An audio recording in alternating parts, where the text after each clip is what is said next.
Welcome to my new blog. તો આજે હું તમને તલનો મુખવાસની રેસીપી આપવાની છું. તો એની માટે મેં આ તલ લઈ લીધા છે, એકલા તલ જ છે.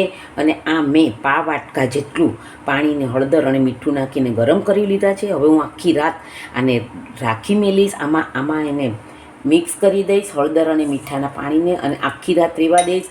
અને સવારે આને સાવ ધીમા તાપે તલને શેકી દઈશ, જેથી આપણો મુખવાસ તૈયાર થઈ જશે.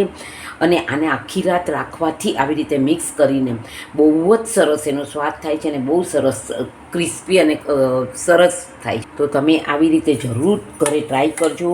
હવે અત્યારે રાતે હું આને આવી રીતે મિક્સ કરીને રાખી દઈશ આખી રાત. તો હું આવી રીતે આખી રાત એને રહેવા દઈશ, અને કાલે સવારે સાવ ધીમા તાપે તમને શેકી અને જરૂરથી દેખાડીશ. આપણો મુખવાસ તૈયાર થઈ જશે. આ તલ આપણા હેલ્થ માટે પણ બહુ જ સારા છે.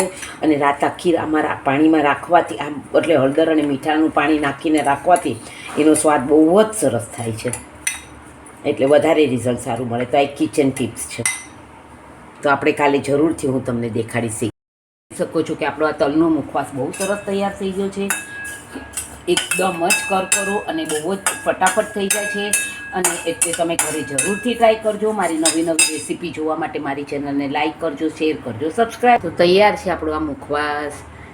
Thank you for watching my video. Like, share and subscribe. See you tomorrow.